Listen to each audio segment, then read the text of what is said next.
coaching. Kunoa coaching. Welcome to the Kuno podcast today, everybody. We have got Ece with us. How are you doing, Ece? I'm good. I'm excited to talking to you today. So Ece is an amazing person. I met her through the Othership community. She was hosting the events there. Ece, do you want to tell us a little bit about what you do and how you got there? Because you've had a career change since the Othership, haven't you? Yes. So I am a freelance self-employed events and community manager based in Manchester, UK right now while we're recording this. But I move a lot, so I can't guarantee that I will be still here when we launch this podcast episode.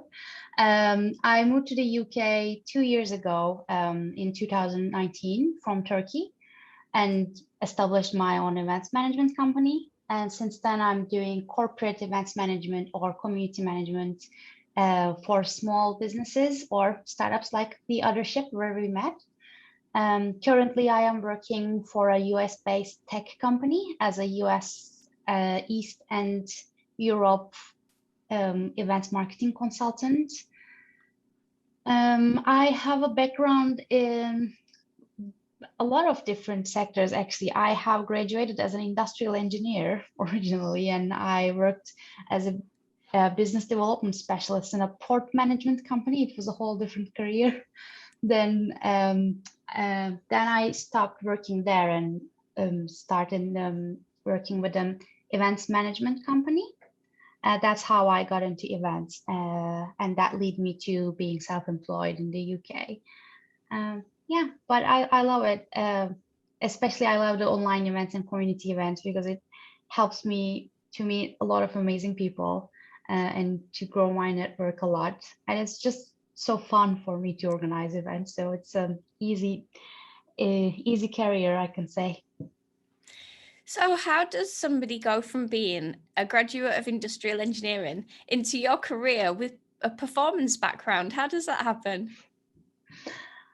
Well, I think it happened with starting my career with the wrong kind of job, I can say, because the role I had was in a big corporate environment, and I felt so small in the role, and I felt like I didn't have any impact on the work. Like with the work I'm doing, I felt like I don't have any impact on the success of the company or to the people that I'm working with. And that felt so wrong to continue working in that environment. So that's how I wanted to stop working as a white collar employee that going 8 to 5 to an office with a long commute.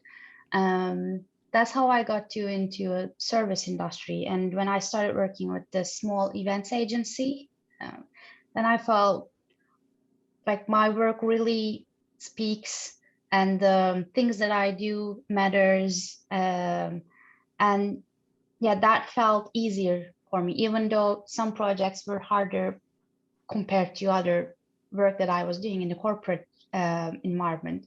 It just felt more natural for me. And I always had I think since childhood, I always had a kind of like a service-based personality, I can say. I just love helping people. Or I was pretend playing to be waitress all the time, and I was serving food to my parents all the time when I was a kid. So yeah, I think that's why it's a very natural sector for me now. So I feel more secure and more easygoing with it. And when I moved to UK and start working with small businesses, then I felt even more powerful with the work that I'm doing and the service that I'm providing, because I could have see easily with my eyes all the results that my service, that events that we host, or the marketing consultancy that I give. When you see the results really easily, it just feels so easy and so natural to work in that role. That's why I think I found my calling now. It sounds like there's a few things going on there. It seems like there's a change in lifestyle that's maybe better suited to you as an entrepreneur. Also finding where you actually belong in the career environment, and then being able to kind of see results that you might not really see if you're kind of a, you know, one person in a big company. When you're in a small company, you get to see all the results. Are these things that really drive you? Because these are really quite separate qualities to somebody that might want to work in an office for a big corporation. Exactly, yeah. These are definitely the factors that I can see, especially seeing a lot of what I can say is that before graduation, I had some academic experience too. I had a research internship. And then I was thinking that I will be an academic and have a PhD and stuff like you do. But then after that internship, I thought this is not for me because then it's not practical. It is more research based. Then I started to work in a big corporate environment. I had a chance to experience that too. And then I thought, okay, this is not for me. Then I had a bit of phase of saying, okay, I feel like nothing is for me. So maybe there's something wrong with me. But then when I started working in the service sector with small companies, I felt, okay, this is the thing that works for me, because then I don't like to work alone either. This is one of the hardest parts of being self-employed for me. But when I'm working with a smaller team or within a community, then it is like the perfect balance for me, because then I have all the flexibility and freedom on my work, but I also have supporters, colleagues. I have the accountability to deliver the best service that I can. So it is like a perfect combination for me, to have that flexibility, but also have that kind of support in a small team. What kind of drove the move to the UK then? Because that's a huge thing, moving out of like your home country and coming over here and setting up a business and everything like that. And actually, like, that's just hard to know how to set up a business in a different country. So how did you manage all that? Whoa, that's a kind of a long story, I can say, but I think it's about, again, coming to flexibility and freedom too. These are kind of my driving values in my life. When I don't feel like I have enough flexibility in somewhere, it can be a country, it can be a job, it can be a city, it can be a relationship, I don't know. When I feel like I am not flexible and free enough, then I always look for alternative ways to escape from there. It's also an avoidant personality too. Instead of fighting, I'm choosing to be avoid and escape from the situation. But it was kind of it was that kind of a thing, to trying to move to UK and start from zero, establish a new business and a new life, kind of with the I mean, it's not exactly starting from zero, because I have all the experience and all the personality experience and business experience through my life and through my education. But then I felt that it would be easier to have this kind of career, have this kind of self-employed career in the UK would be easier. So yeah, we moved here with my partner. I wasn't alone. That was also a big support though. Doing this alone would be really hard, but having someone on the side as a family member, it's great to have that kind of support system. Otherwise, I wouldn't feel so alone, probably.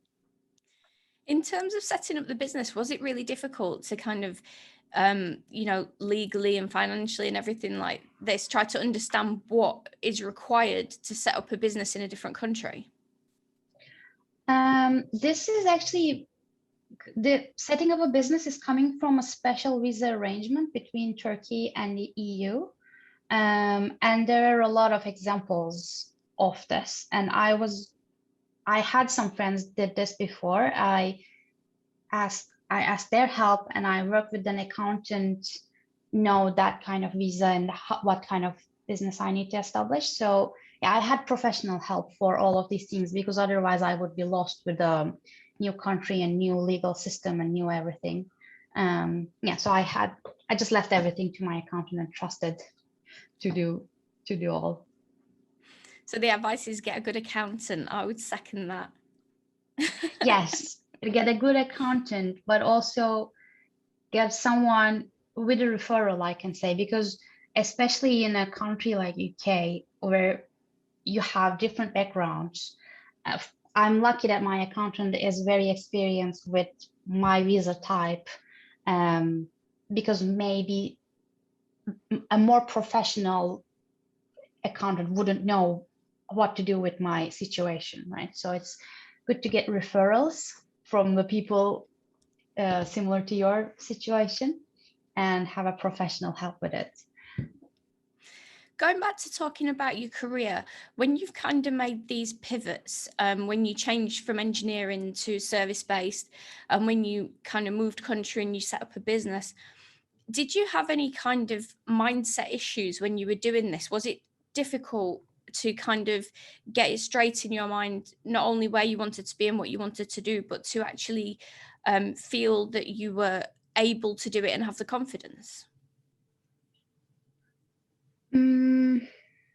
I think I always find more motivation and more excitement in starting some new project. So maybe that is coming from the avoidant personality too. But instead of trying to fix something, I think I find it easier to kind of scrap most of it and then open a new page. And maybe I was lucky, or maybe I had this kind of I think I'm good with building relationships and finding good people, doing good work.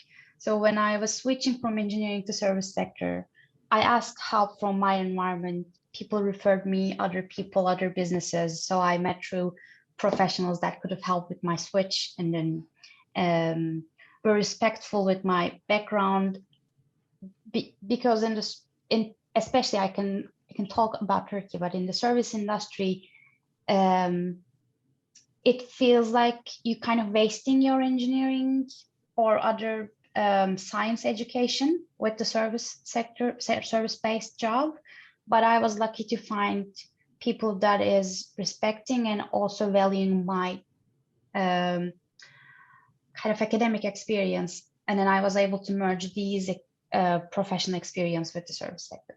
And when I moved to UK, it was similar, that I was lucky to find good relationships, good communities, and good other entrepreneurs that had the similar issues like me. So doing the switch felt relatively easier compared to trying to fix my old situations that I wasn't really comfortable in. You're listening to the Kuinua podcast. If you want to ask a question to our experts, just go to kuinuacoaching.com and you will find the link to the podcast where you can leave us a voice message or send us an email, and we will ask your question direct to the expert. That's kuinuacoaching.com. Kuinua Coaching is set up to offer mentoring, coaching and courses in leadership, negotiation and soft skills. If you're interested in finding out more about what Kuinua Coaching has to offer you, you can get in touch via Facebook, Instagram. You can type Kuinua into Google. You can email us on kuinuacoaching@gmail.com or go to our website at kuinuacoaching.com. That's kuinuacoaching.com. You didn't really have any kind of feelings that you'd kind of wasted, in a sense, any of your academic background. Did you have any kind of feelings towards moving? I suppose because you're saying you were more comfortable, you were really happy to move on to the next stage. Did you feel confident to do that? Did you feel like you needed to learn new skills, or that you were lacking in any areas and you needed to boost them? Because becoming an entrepreneur and starting a business, you have to do just about everything. How comfortable did you find that transition? Well, yeah, no, I mean, I wasn't expecting that much of a skill gap, I can say. I thought it will be easier too, but yes, you need to do everything. You're completely right. I think for me, the hardest part, the biggest skill gap was marketing and sales part, because I'm great with when someone gives me the job.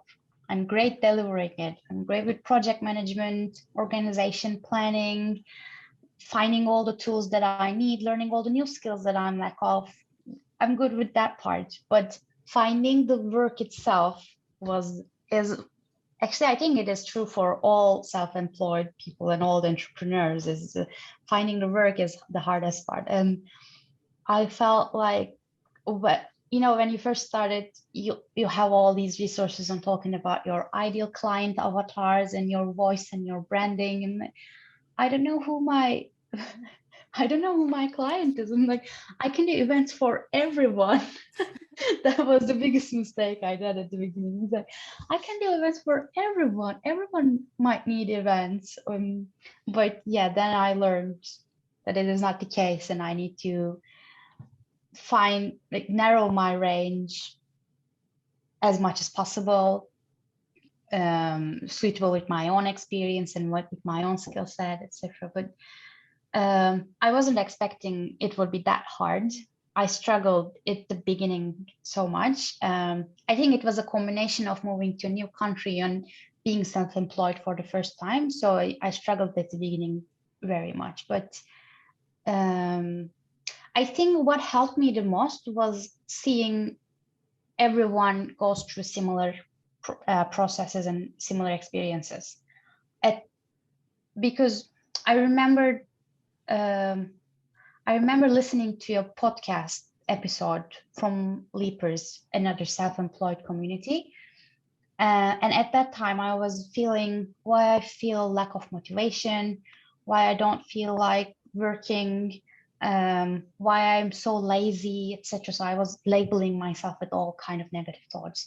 And then I listened to a podcast episode of another entrepreneur talks about the same issues and same lack of motivation. Like, okay, this is not only my problem. I'm not the only one feels like it. Maybe it is not something wrong with me. So I felt more powerful after realizing that I'm not the only entrepreneur having this hardship moments. It's quite difficult to make that transition. I think the mindset between I'm going to an office every day and I'm doing things for other people, getting away from that and then getting into the space of I'm a boss, this is my company, I now need to do all this selling and marketing and everything, and then to try and do it for yourself. It's almost like when you have to write your own bio, and we were talking about this the other day, where it's like I can write it, but I'm just gonna kind of not write it as well as someone else. It seems to be one of these things that somebody else has to do. So it just seems very difficult to market and sell a product for some reason. I'm not sure why. I've just seen so many people have issues with it. What do you think the reasons are behind these kind of mindset transitions that we have to make? Well, I think you have to do your own to-do list, right? When you're working with a team and you have an employer or a boss, that you have a to-do list in front of you. And it's especially if it's maybe an old corporate company or something, you have all the background knowledge of, you can ask someone that, okay, what should I need to be done? Like, what is needs to be done here? And someone can tell you, oh, we usually do it like this and this and this. But here, you need to find all the this and this and this yourself, and you need to make your own to-do list. And maybe it's easier for some people, but for me, it is so hard. It is the lack of, I think what I realized last year through this pandemic year was the lack of accountability was my biggest problem. Because as I said, I think I have a personality of, I'm my best when I'm helping someone, when I'm serving someone. But when it comes to helping myself, I'm really not good. That's why when I have a client work, it's okay, everything goes well, everyone is very happy with my work. But when it comes to my, okay, Ece, you need to, I don't know, do this task for your marketing, or reach out to this person to see if there is an opportunity there, or launch your website, or write your bio for blah, blah, blah. Maybe I don't do this. Do I need to do it? So you procrastinate on it so much. And for me, the biggest reason is the lack of accountability. Now that you say that, I'm thinking that's entirely true, because if I was never setting deadlines, and then I was getting to a point and saying, why have I not finished this? So now I set deadlines for myself on every single task, because otherwise it's so easy to say, oh, I can go to that networking event next week, and then I'll do the website the week after, and then all of a sudden it's like 3 months and you've not done anything. So yeah, that's actually a really good point. I'd not thought about it like that before. Yeah. Well, even with the deadlines, sometimes you don't prioritize it because I don't know. It's similar to building habits, or why people go and pay for a gym membership, because it gives them this accountability. You can do most of the stuff you're doing on gym at your home with some extra equipment, etc. But you're paying for this gym membership because then you feel like, okay, I paid there, and there's like people there, maybe your trainer waiting for you there. So I'm like, I better go and do my workout so that I don't feel embarrassed or I don't feel failed in front of other people. I think it is very similar here. If you don't launch your website this month, no one will come and ask you, Mary, why didn't you launch your website? Mm-hmm. So if like, oh, maybe I can not do it today. So you always procrastinate on it. And you've set up some really simple tools to help people with accountability, because you set up the kind of let's work together during the week. And I initially thought, oh my goodness, I'm going to go on a Pomodoro and sit there with people and look at them and work together. This is a bit weird. But that was the most productive hour of my day. And I think it's like you're saying, because there's people there and you've told them at the beginning of the session what you need to do. And at the end, have you done it? And then you've set up another session on a Friday about accountability so that we can come together, review the week and say what we've achieved. So not only are we held accountable for that week, but we're seeing our successes as well, which is another thing that is really, really hard to, look at when you're in the middle of everything. You're not really seeing the journey and seeing the successes. Do you think those sessions really help you as well? I mean, obviously you set them up, so they must do, but do you think they really do? Yes, I mean, that is the initial reason why I set them up, because I need that co-working buddies myself. That is the initial reason, the first reason that I set them up. And yes, I realized this. I was doing this with a friend. So we were logging into Zoom and then setting our timers, and we were working together. Then I realized this is a common theme, and most of the people working from home or working for themselves. And especially with the last year with the pandemic, you have so many distractions, like not just your usual daily distractions, but then you're worried about what's going on, worried about the situation. So you have so many distractions, and it's even harder to focus on work and do the monotasking of, okay, I'm not going to check my phone. I'm not going to check news of how many new cases we have. I'm just going to do my work. So it helped me so much. That's why I started offering them to see if there are more people once. And yeah, it turned out it helps many, not only me. And I agree with the review too. I think, for example, when you're employed, you have your yearly or maybe monthly review sessions with your supervisor or your employer. But when you're self-employed, you never turn back and clap yourself or like pat your own back. But we actually do a lot, even attending these networking events that we were mentioning.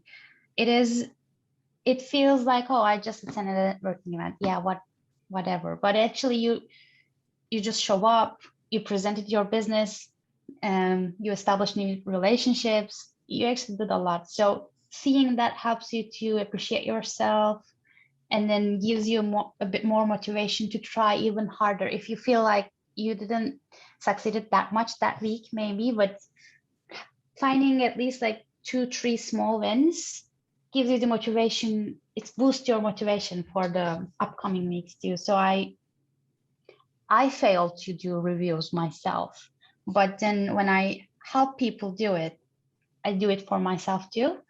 That's why it's all of the sessions that I'm hosting helps me initially. It's a bit selfish now I'm talking. So you're I felt helping a other bit selfish. people to help yourself then. That's a really good way of doing it.